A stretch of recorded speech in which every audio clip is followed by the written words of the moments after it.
Anísio era um personagem muito peculiar, um homem de pequena estatura, muito magrinho, pequeno, cabelos negros, curtos.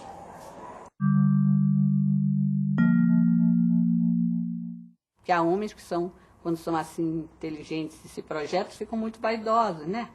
Já meu pai era o contrário, se ele passasse ali, ninguém sabia. Agora, quando ele abria a boca, todo mundo percebia que era alguém que tinha alguma coisa para dizer e para fazer você pensar. Ele tinha o pensamento e a ação vinculados, né? O que ele falava, ele fazia, né?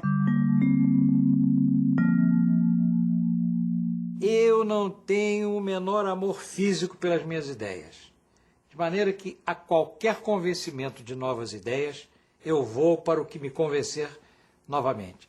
Ora, isso é o símbolo de alguém que tinha a noção desse contínuo, que é o pensamento humano, que é a inteligência humana, que é a descoberta, que é a criatividade. E com uma generosidade que eu acho incrível, né? Que era um traço da personalidade dele, porque lutar por essa coisa da escola pública, né? Universal, gratuita, de qualidade para todo o brasileiro, ele não pensava numa elite intelectual, ele pensava no povo. É o primeiro grande revolucionário que eu conheci na minha vida.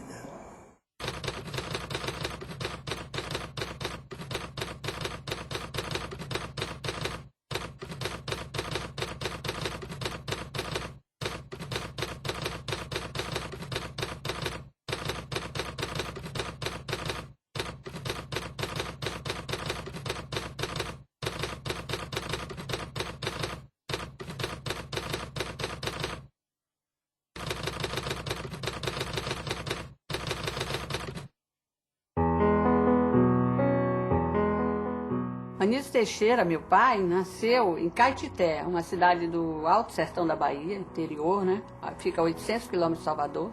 E nasceu no dia 12 de julho de 1900.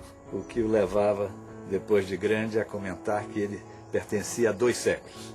Ao último ano do século XIX e aos primeiros do século XX. Anísio era filho de Deocleciano Pires Teixeira e de Ana Espínola Teixeira, a Donana.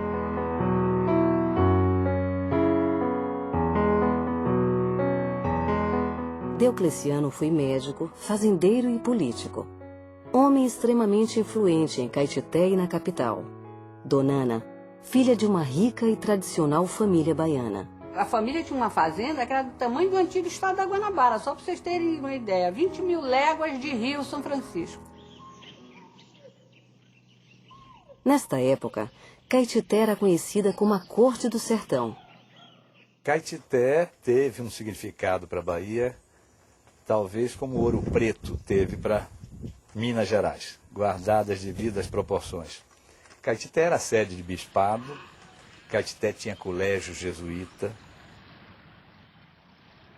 Ainda em Caetité, Anísio faz o curso primário no São Luís, conhecido como Colégio dos Padres, que era da Ordem dos Jesuítas. Ele sempre foi muito atraído pela natureza.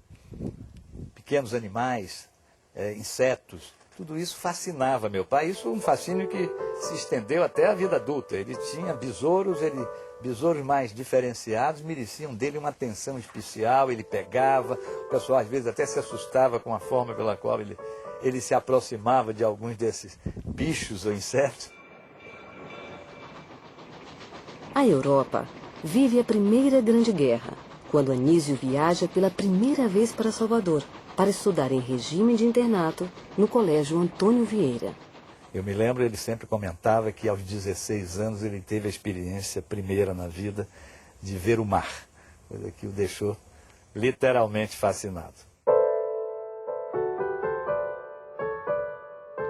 O Colégio Antônio Vieira também era um colégio da Ordem dos Jesuítas.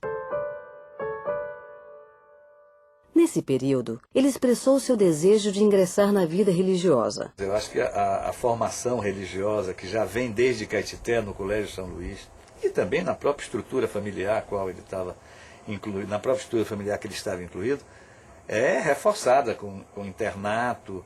Meu pai passa realmente a ter uma dedicação religiosa que extrapolava um pouco aquele vínculo religioso dos outros alunos, talvez. Provavelmente, teve muita influência a sua amizade com o padre português Luiz Gonzaga Cabral, um grande erudito, considerado um dos maiores pregadores da Península Ibérica. Naquela época, os rapazes muito inteligentes eram cooptados pela igreja, né? A igreja gostava de homens muito inteligentes, estudiosos, né? Anísio quis entrar para a Companhia de Jesus, que era da mesma ordem religiosa do seu amigo. Mas essa decisão foi veementemente combatida por seus pais.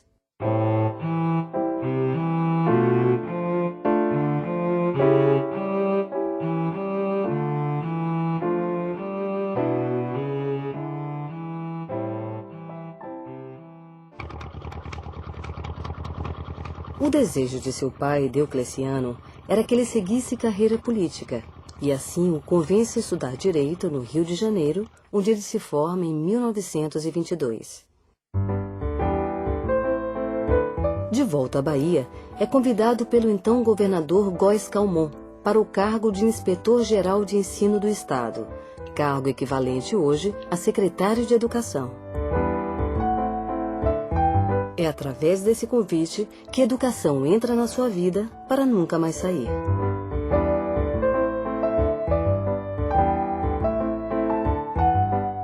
Nesse período, então, quando ele começa a se interessar pela questão educacional, ele vai tomar contato com um livro que vai ser bastante importante nesse iniciozinho da concepção dele de educação, que vai ser Os Métodos Americanos de Educação, escrito por um educador belga chamado Omar Bouise. Neste livro, Bouise divulga o que viu nas escolas americanas, principalmente a prática de trabalhos manuais e corporais associados ao ensino formal.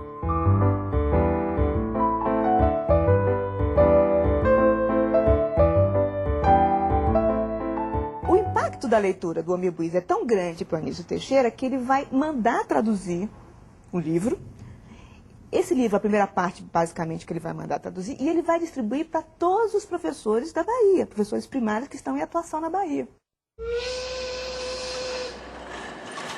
Neste momento, o Brasil está vivendo grandes transformações econômicas e políticas. As primeiras indústrias despontando no país. A coluna Prestes lutando por um novo modelo republicano.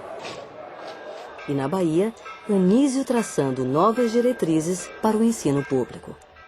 Nesse primeiro momento, ele está muito próximo da igreja. Então, ele vai...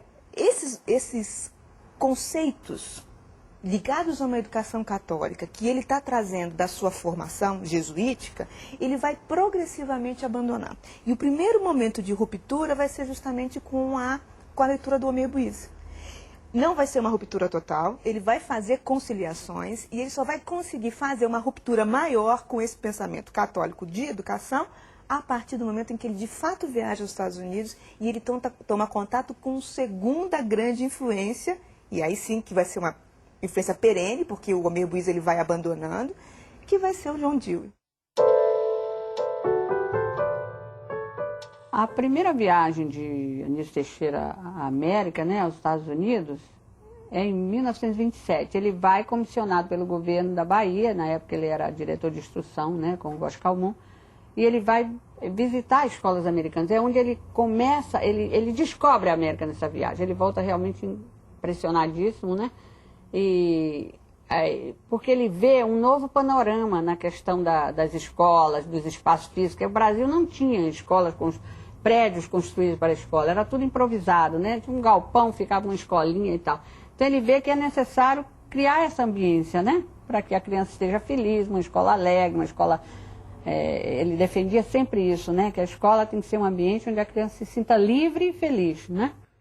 Esta viagem foi decisiva para fortalecer seus conceitos e ideias sobre educação, através do sistema educacional americano, e principalmente o contato com as ideias do filósofo e pedagogo John Dewey. O Dewey era pragmático, né? O Dewey preparava o indivíduo para o mundo. Esse que é o pragmatismo, preparar o indivíduo para o mundo, né? Mas Segundo o Anísio Teixeira, esse mundo não é só o mundo que a gente vive, mas é o mundo que se constrói cotidianamente.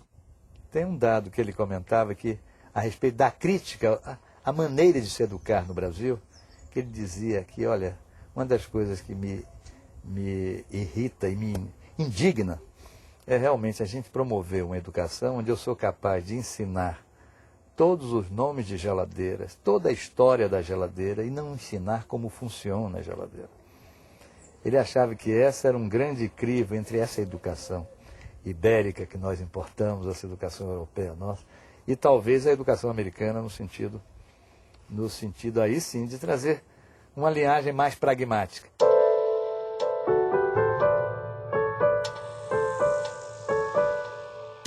Em uma carta escrita ao pai, ainda no navio que o traz de volta à Bahia, fica definida sua escolha da educação como profissão.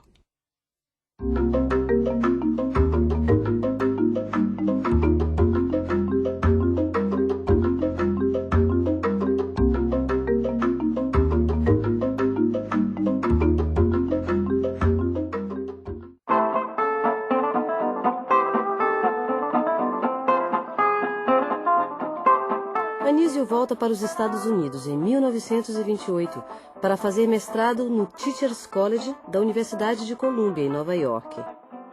Nesse momento, é colega de Gilberto Freire e ambos são alunos do DIO. Esta viagem torna-se fundamental na sua vida, pelo aprofundamento de seus estudos na área de educação, pelo encontro com Monteiro Lobato e principalmente pela sua redefinição religiosa. A chegada, como ele dizia, à América e o conhecimento com Lobato foram os desencadeantes assim para ele romper com as pretensões religiosas e se assumir mais como um livre pensador, como ele se definia.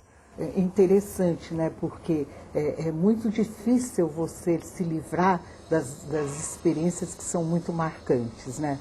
O Anísio, ele transferiu o sacerdócio, né, para a educação, que ele encarava como uma missão mesmo, né? Meu pai é um missionário da educação. Ele viveu e sentiu e trabalhou e pensou e executou como se fosse um missionário.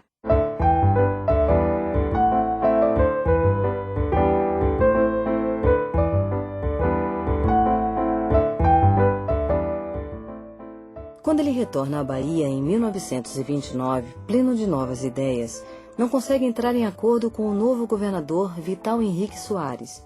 Demite-se então do cargo de inspetor-geral de ensino e começa a lecionar filosofia e história na Escola Normal de Salvador.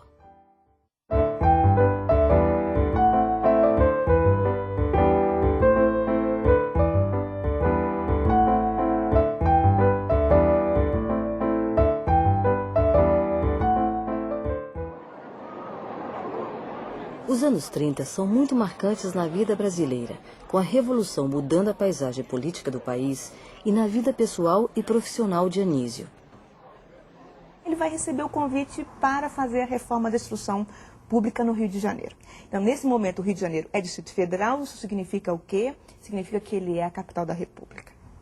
Então, não só o Anísio está indo para reformar a instrução pública de um município, mas ele está indo mais do que isso para criar uma reforma que vai ser a vitrine para os diversos estados da federação. Então, isso é importantíssimo e ele está muito ciente desse papel fundamental que ele vai atuar.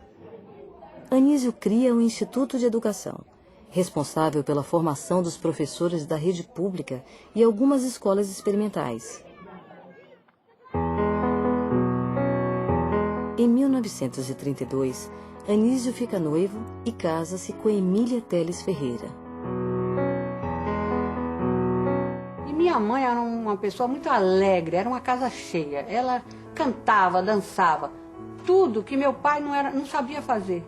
Essa coisa que eu falei que ele era meio desajeitado, não aprendeu a dançar, não conseguia marchar, não cantava, né? A coisa dele era todo aquele trabalho intelectual tradicional, né? Eu estou falando com essa ênfase nela porque é só Anísio Teixeira, mas minha mãe foi uma força na coisa da personalidade, no sentido assim de meu pai, de abrir um lado para ele, que ele chamava minha professora de alegria.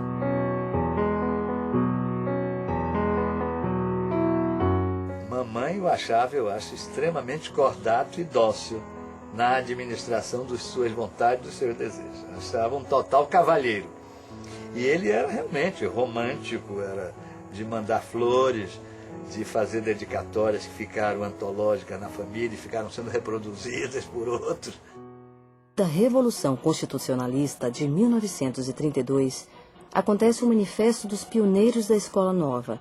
Este manifesto foi escrito por Fernando de Azevedo e Anísio é um dos signatários. O que fundamentalmente tem no manifesto da Escola Nova? O manifesto de 32 ou o manifesto dos pioneiros? Tem a defesa de uma escola pública, laica e obrigatória.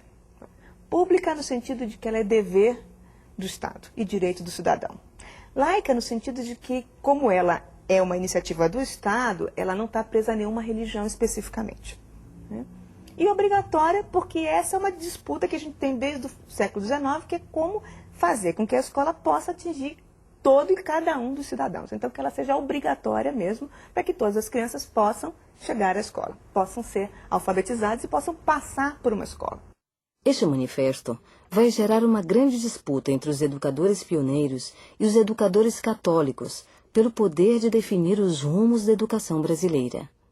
O Anísio vai estar nesse jogo de disputas porque ele vai estar assumindo posições importantes. Ele é o diretor da instrução pública da capital da República. A Constituição brasileira de 34, ela vai dizer que o ensino deve ser feito, o ensino religioso deve ser feito nas escolas.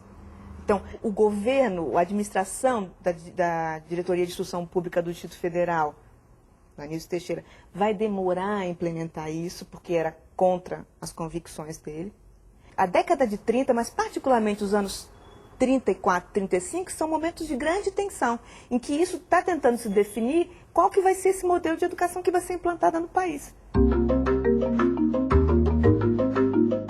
Em 1935, a realização do seu projeto até então mais ambicioso, a criação da Universidade do Distrito Federal, a UDF.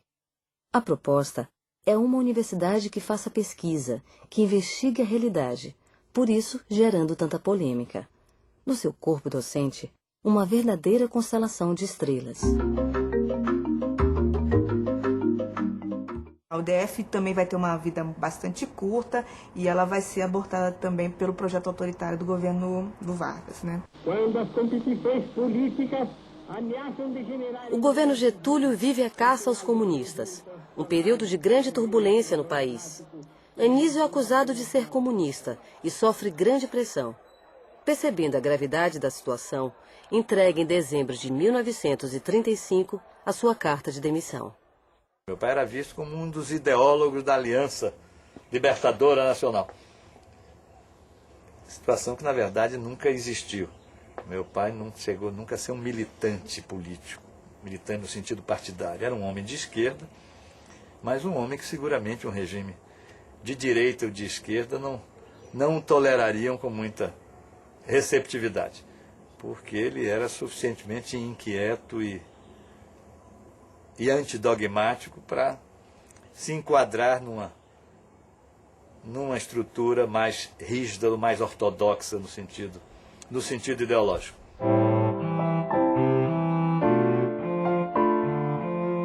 Anísio corre o risco de ser preso e sua única opção é refugiar-se na sua terra natal. No exílio na Bahia, quando ele ficou clandestino na Bahia, ele ficou dedicado a traduções. A única atividade que ele tinha era traduções, afora essas, eram caçadas e cavalgadas, porque ele andou nesse período escondendo-se em fazendas no interior da Bahia.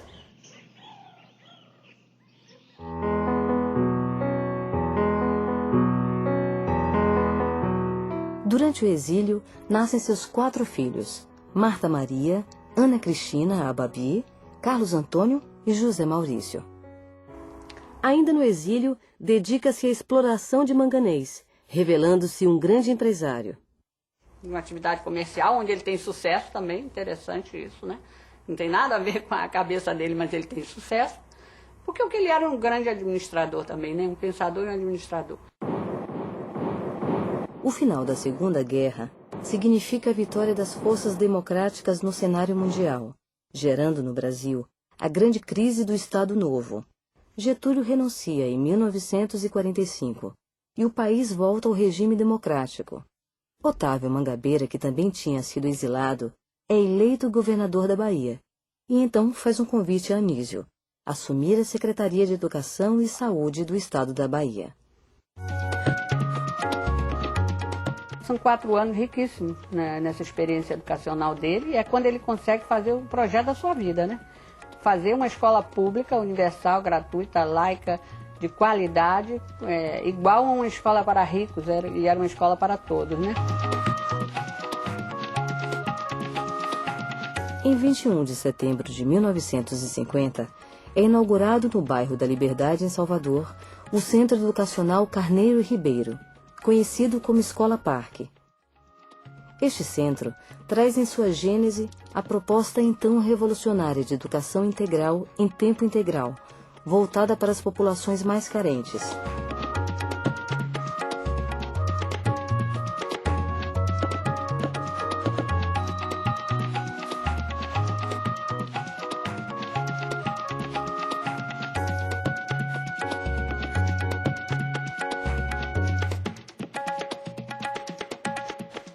E com isso, Anísio mostrava o que para ele era importante, uma educação para a criação de conteúdos interiores capazes de interpretar o mundo e para o fazer. Anísio era fascinado pela educação do fazer. Anísio tinha fascinação, ele costumava dizer, eu não entendo porque todas as profissões que são com a mão são mal pagas e todas as profissões que não usam a mão são bem pagas. Quando a mão é que é a responsável pelo fazer.